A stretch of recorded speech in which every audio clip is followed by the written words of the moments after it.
اور جو روشنی جناب موسیٰ کی آنکھوں میں آئی تھی اس کی برکت سے ان کی نظر کی بینائی تیز ہو گئی تھی اور اس سے وہ اتنی دور تک ان چیزوں کو ملاحظہ کر لیتے تھے. تو جب موسیٰ نے تجلی دیکھی ہو تو وہ 10 میل دور کالے پہاڑ پر کالے رنگ کی چونٹی کو چلتے ہوئے کالی رات میں دیکھ سکتے ہیں. تو جس نے رب کا جلوہ خود آنکھوں سے کیا ہو, جس نے اپنے سر کی آنکھوں سے رب کو دیکھا, اس لیے موسیٰ علیہ السلام کے بارے میں یہ بات مجھے ملتی ہے کہ جناب موسیٰ اپنے چہرہ مبارک پر نقاب اوڑھ کے رکھتے تھے. اس تجلی والے واقعے کے بعد,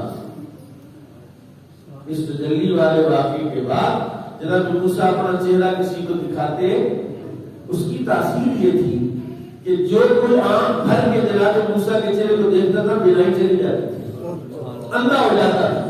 یہ اثر تھا جناب موسیٰ علیہ السلام کے چہرے پر اللہ کی تجلی کے اس عکس کا جو پہاڑ پر پڑی تھی اور جس سے پہاڑ جو ہے وہ جل کے راکھ ہو گیا تھا, اس کا عکس یہ ہے.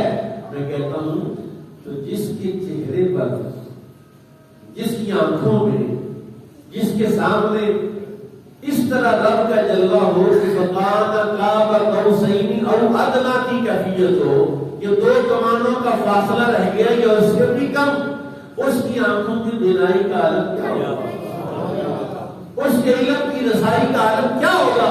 اس لیے ہمارا کی عقیدہ اور ایمان ہے کہ نبی کائنات امام الانبیاء صلی اللہ علیہ وسلم گنبد خضرا پہ بیٹھ کر بھی ہمیں ملاحظہ فرما سکتے ہیں اور کوئی بعید نہیں ہے.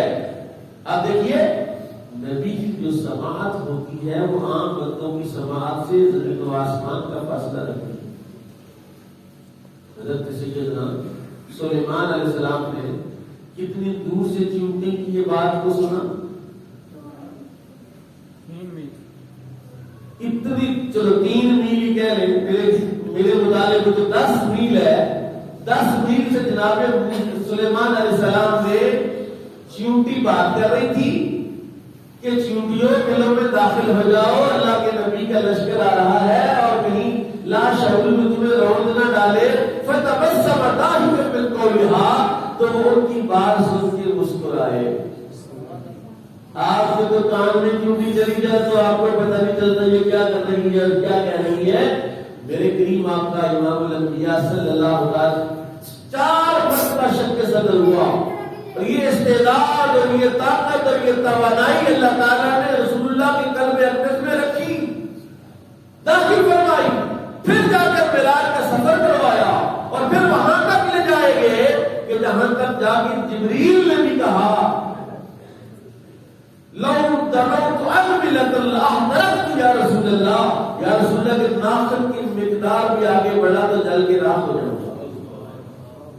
وہاں کھڑے ہو کر میرے کریم آقا نے جناب صدیق اکبر کو یاد کیا, فرمایا جبریل تو یہاں ٹھہر کے رک گیا اور جلنے سے ڈر گیا, اگر یہاں میرا صدیق ہوتا جل جاتا میرا ساتھ منسوخ. تو وہاں تک اللہ تعالیٰ نے رسول اللہ کو یہ مقام عطا فرمایا ہے, سبحان الذی اسریٰ, پاک ہے وہ ذات جس نے سیر کرائی بعبدہ اپنے بندے. یہاں اگر آپ تھوڑا ترجمے پر غور فرمائیں تو یہاں یہ قرآن چیخ چیخ کر کہہ رہا ہے کہ یہ معراج خود حضور نے نہیں کی بلکہ رب نے کروائی ہے. اس میں رسول اللہ کی طاقت کا دخل نہیں, اس میں رب تعالیٰ کی استعداد اور طاقت اور صلاحیت کا اظہار ہے کہ میرا اللہ تعالیٰ چاہے تو وہ جب بھی کسی شے کا کوئی ارادہ کرے وہ صرف کہتا ہے کن, اس کو جبریل کو بھیجنے کی ضرورت ہے. ایک لمحے میں اپنے حبیب کو وہاں سے وہاں پہنچا سکتا تھا, لیکن نہیں. حدیث پاک میں آتا حضور فرماتے کہ جبریل آئے اور انہوں نے دروازہ پہ دستک نہیں دی, دروازے سے داخل نہیں ہوئے بلکہ چھت کھول کے نیچے آئے اور انہوں نے اپنے ہونٹوں سے میری تلووں کو بوسہ دیا. اس کی ٹھنڈک سے میں جاگا, اس کی ٹھنڈک سے مجھے بیداری ہوئی. میں نے پوچھا کیا بات ہے, اس نے کہا ان اللہ اشتاق لقائک یا محمد صلی اللہ علیہ وسلم, اللہ تعالیٰ آپ کی ملاقات کا مشتاق ہے, مجھے مجھے انہوں نے اٹھایا، وہاں پر میں نے وضو کیا اور مجھے چاہے زمزم کے پاس لا کر میرے سینے کو چاک کیا۔ آپ ذرا غور سے سنیے گا کہ اس کی ترکیب کیا ہوتی ہے۔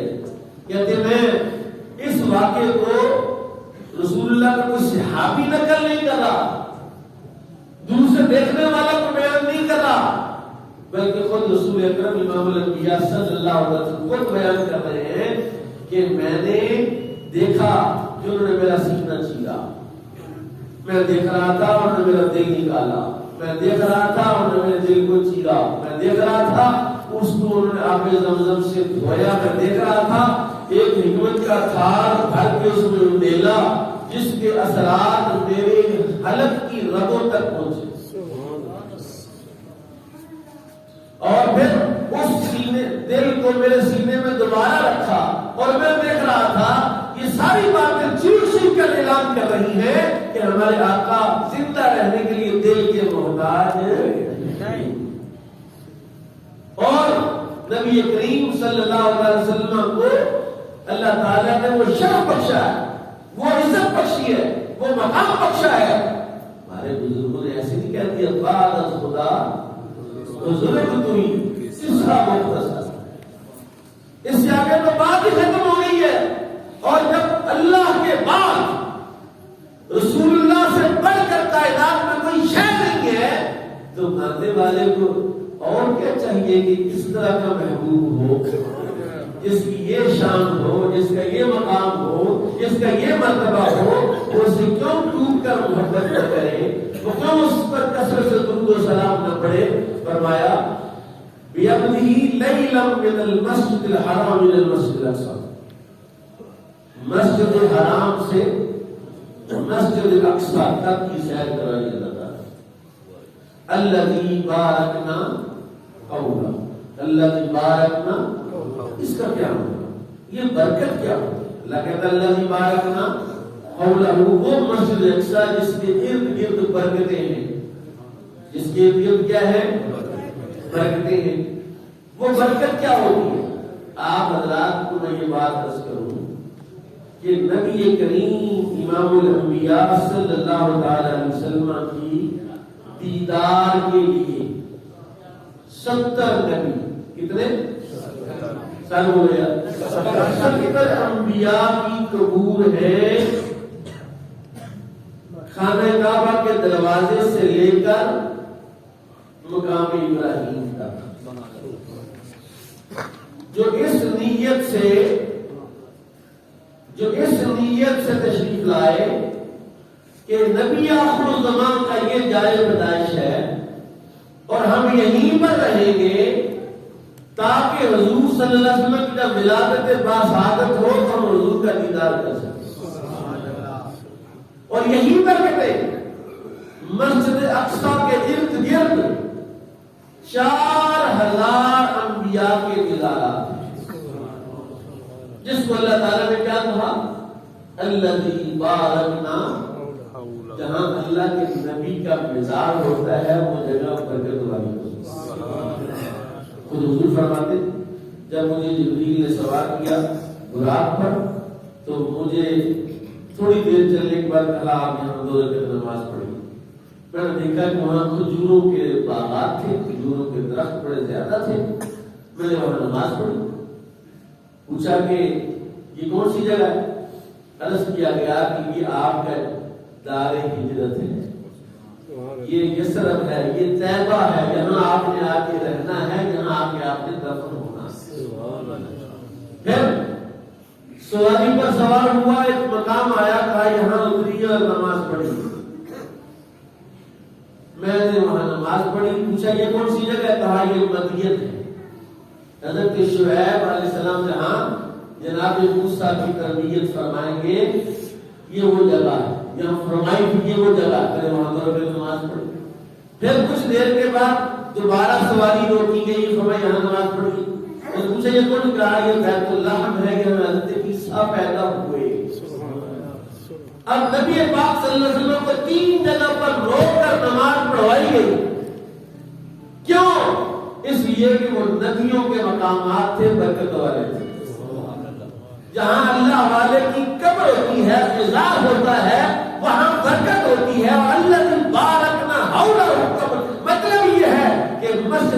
کے چاروں طرف انبیاء کے مزارات تھے، وہاں برکتیں ہی برکتیں تھیں۔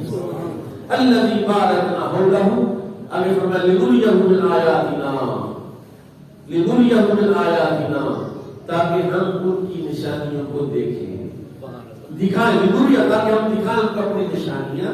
انشاءاللہ آئندہ جو اس میں مزید بات ہوگی، اللہ تعالیٰ مجھے اور آپ کو